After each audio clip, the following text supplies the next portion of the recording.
Hola, Chelsea.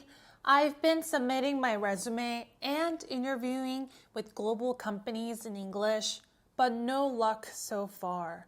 What am I doing wrong? Let me take a look at your resume. There are a lot of things that went wrong here. Let's talk about it. Hola, amigos. My name is Chelsea. I'm a co-founder of Amigo English. Today, I want to talk about common mistakes in writing a good resume in English and interviewing well in English. I've seen tens of thousands of professionals who are learning English to get a job internationally or remotely. And maybe you're one of them. In fact, at Amigo English, most of our students are professionals from 140 different countries preparing for English interviews. And what's interesting is that even though they are talented, good at their jobs, they don't hear back from the recruiters or don't pass their interviews because they keep making some of these mistakes that we are going to talk about in this video. And I'm going to give away free PDF of a good resume sample in this video as a resource for you. So please check out the link below after watching this video. All right, let's dive right in, starting with the resume. Question. When recruiting people, what are you looking for in a resume or a CV? Plain and simple, can I picture this person in the position I am hiring for? Is this person capable? Have the right experience? Does this person have a high bar for themselves? And one thing that's very important to note here is that regardless of the position, whether I am hiring for a software engineer or a marketing manager, I'm looking for someone who is attentive to details and has a high bar for the quality of the output they produce. And I don't know you yet, right? So in this case, all I can see is the resume or the CV in front of me. And this is why little details are incredibly important. With that, I can share some resume tips and advice today. Okay, so I'm looking for someone who can communicate effectively. A resume or a CV is a tool to communicate effectively with the recruiter or the hiring manager about whether I am a good fit for the company. So I will be looking to figure out if the person can communicate effectively, is attentive to details, and has a high bar for the quality of the output they produce through your resume and CV. With that, I have 4 main tips I want to share with you all today. Number 1, the first thing, do not list out everything. Only highlight the top experiences. So I actually brought the resume of one of our amazing Amigo students as an example. He is an amazing software engineer with over 10 years of experience. What we want to do with the resume is that we can highlight how amazing he is. But when you see here, we notice that the resume is too long. How much time do you think recruiters spend reviewing a resume? On average, 7 seconds.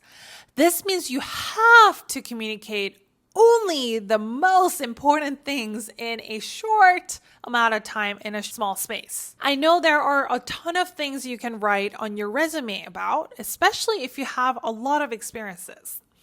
But it's very important to only highlight some things that they will care about the most. This means only picking the ones that are 1, relevant to the job, 2, most impressive. Please keep your resume to just 1 single page. The best way to do this is to take a look at what the job description says and literally pick out what they say and use it on your resume.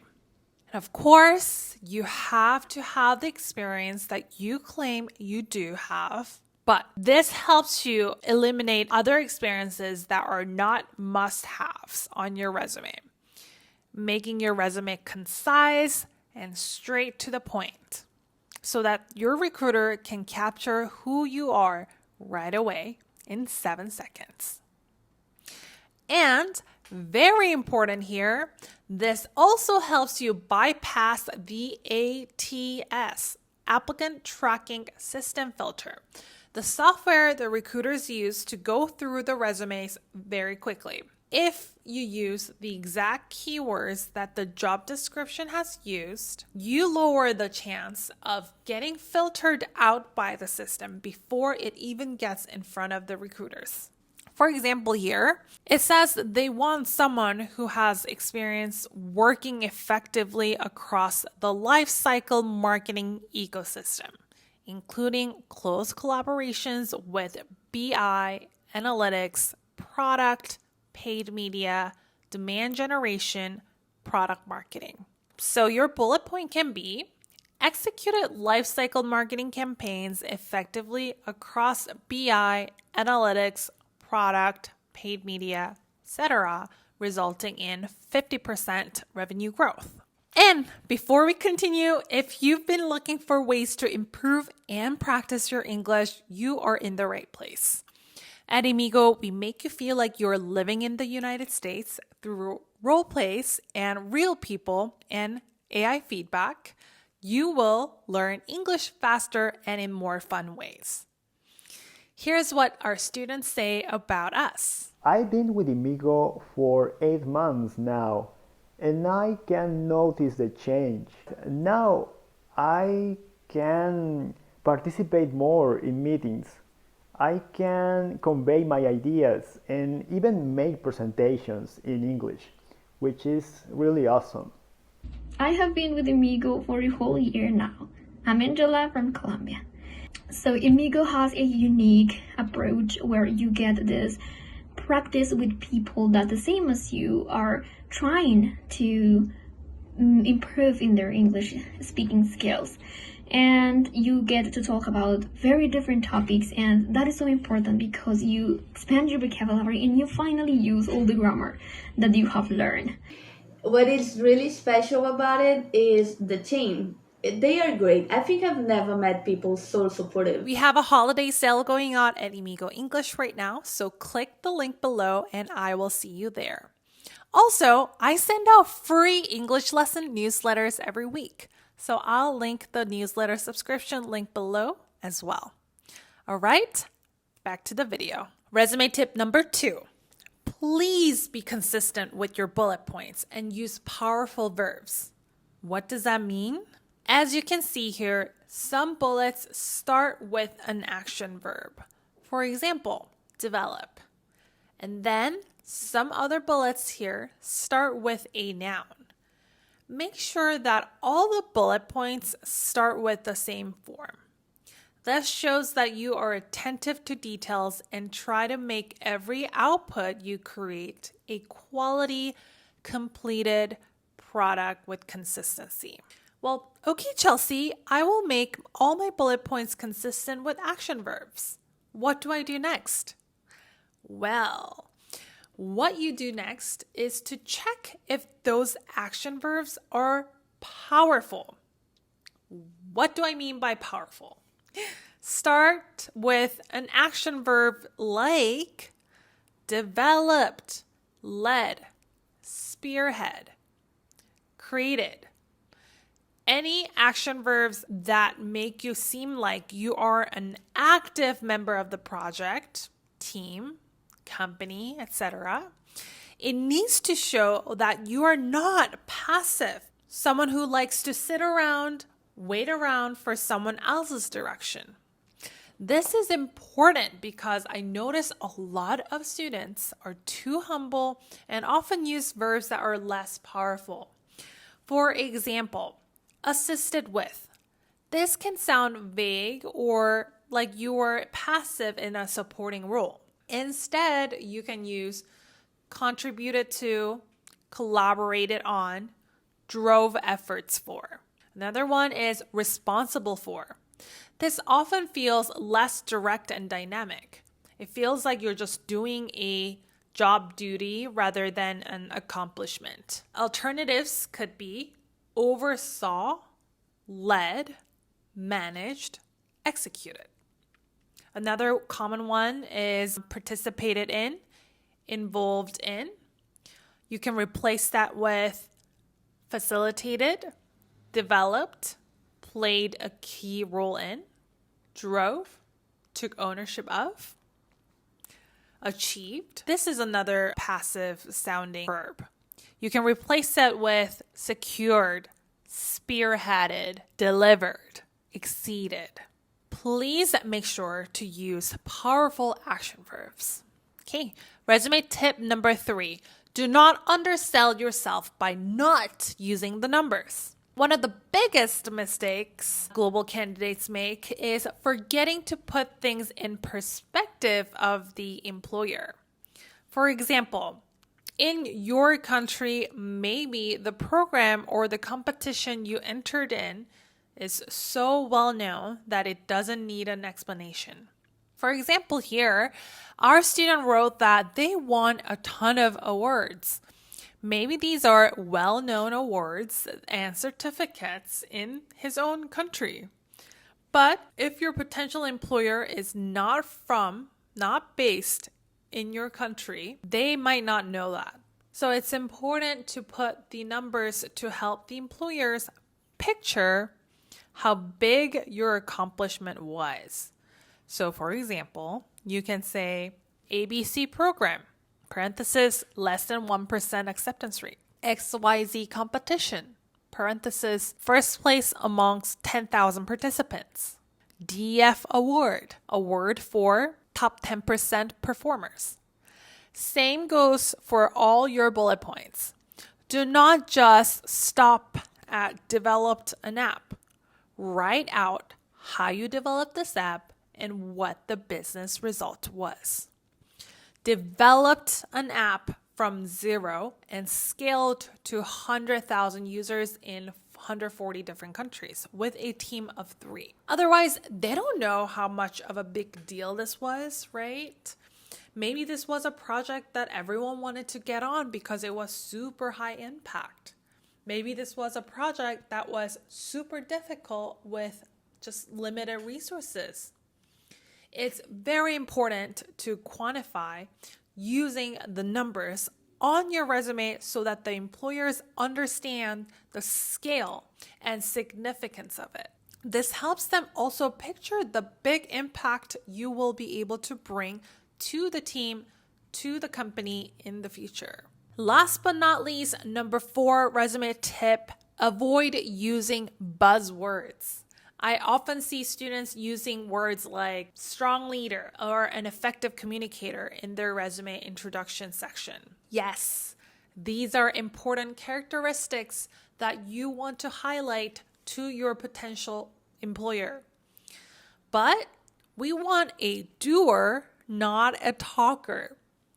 So then you would ask me, what do I do then, Chelsea? Well, what's even better is if you can demonstrate these attributes in your bullet points without actually saying them. So for example, instead of you saying you are a strong leader, you can have a bullet point that says, led a cross-functional team of 10 to successfully launch a social media campaign, resulting in a 25% increase in revenue. And you can do this with every characteristic you want to highlight. I actually highly recommend ChatGPT to review your resume and ask them if they can make it stronger. They are fantastic. And again, I have included a free resume resource in the link below, so feel free to check them out. Okay, now you've passed your resume round and got an interview. Whew! Now what do we do? Well, during the interview process, similar to the resume round, I am trying to listen for the answers that could fit with the image of the person who can do this job the best. And the minimum requirement here, again, is that you are able to communicate your past experiences effectively. With that, I would love to share 4 different interviewing tips for non-native English speakers. Interviewing tip number 1, use the STAR method when responding to every question you get asked in the interview. The interviewer might ask you, tell me about your biggest accomplishment. Tell me about a time you had to make a difficult decision. There are a ton of questions like this called behavioral interview questions, where the interviewer wants to understand your past experience better. And you can answer all of these questions with the STAR method. STAR method stands for S, situation. In what context did your amazing accomplishment happen? For example, you were hired as a new marketing manager at this new software company. T, task.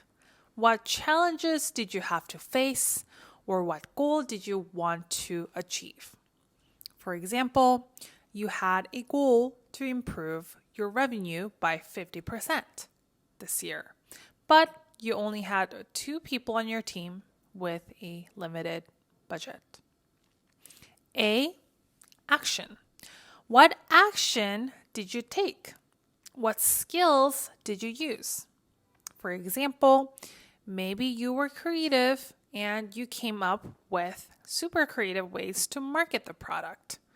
Or maybe you were persuasive and ambitious, so you saw even more opportunities and convinced your leaders to give you more budget and a bigger vision.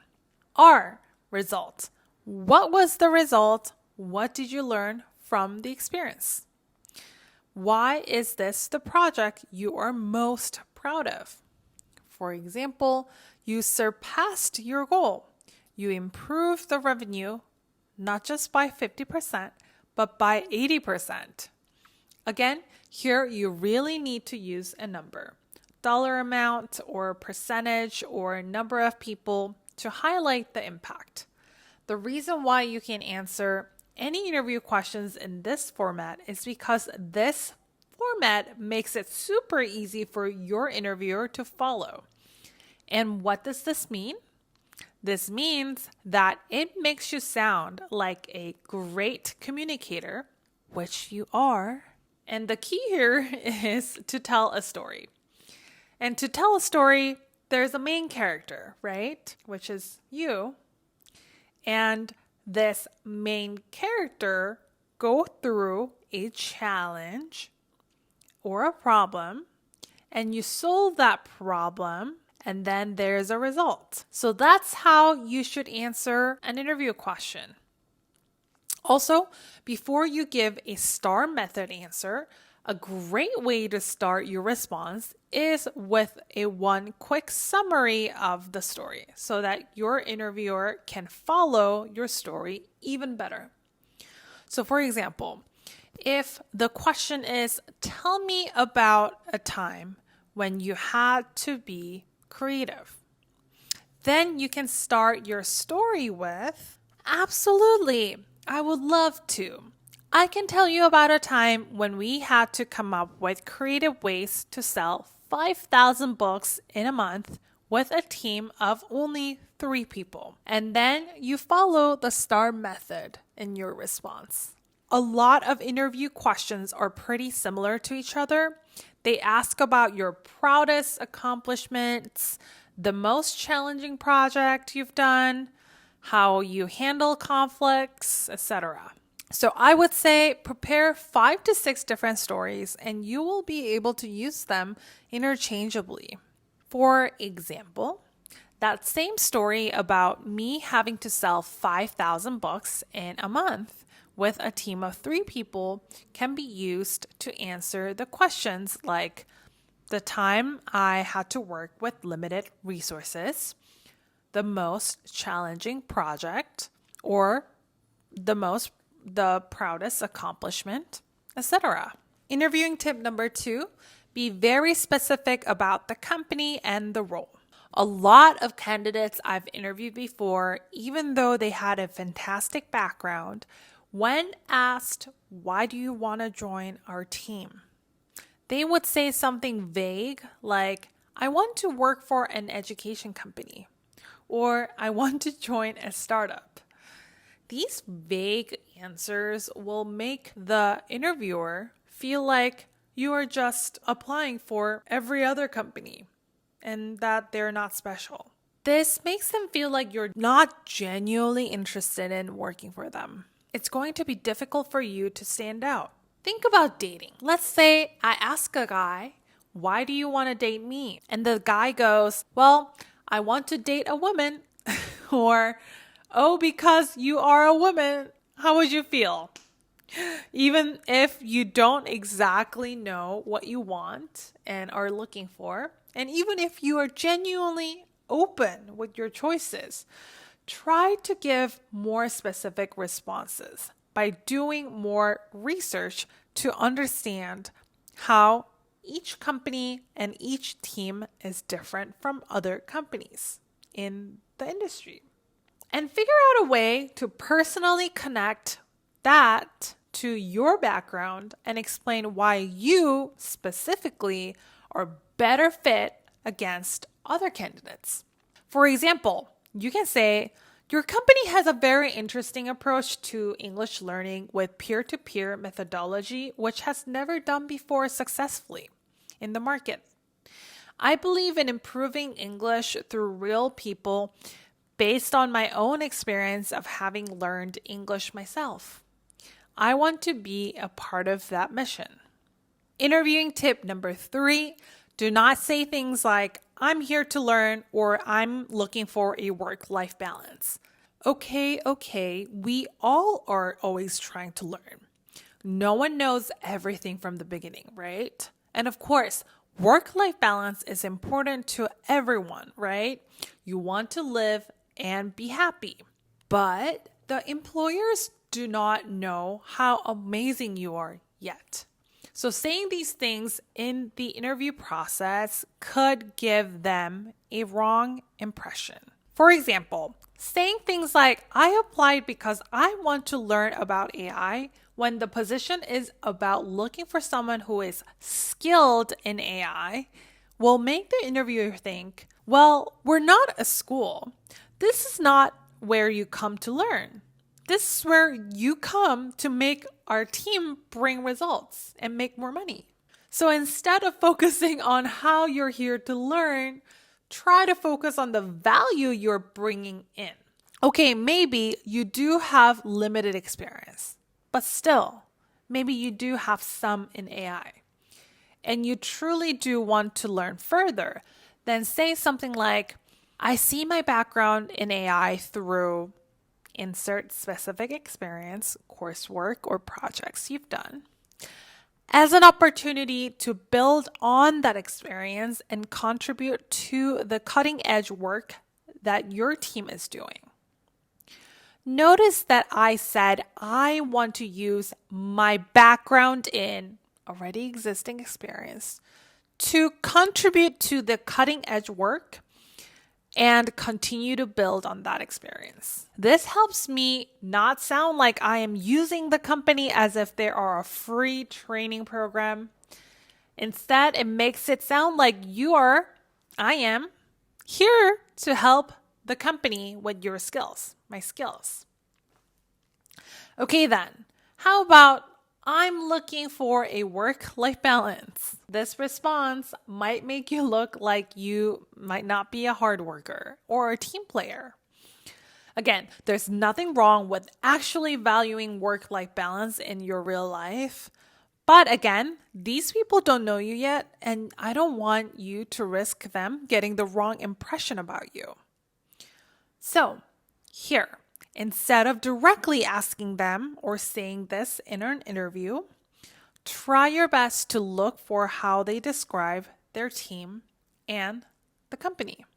If they say things like, you will wear many hats, or you will have to roll up your sleeves, most likely this is not going to be a work-life balance type of job. Or try your best to ask questions like, what would a day-to-day look like for this position? Or ask the hiring manager what their typical days look like to gauge the work-life balance culture of the team and the company. Interviewing tip number 4. Lastly, do not forget to connect with the interviewer personally. Oftentimes, because we're so nervous, we care more about answering the questions the right way. And it's important that a part of the interview process is to connect with the interviewer and build rapport. So treat the interview like a conversation so that they feel like they are getting to know you as a person, not like you are giving them a memorized answer or reading off of a screen or a script. All right, there you have it. Don't forget the free resume resource below, and you can find us on Instagram, YouTube, Facebook, TikTok. I will link them all down below. And try Amigo English with the discounted link below. Bye!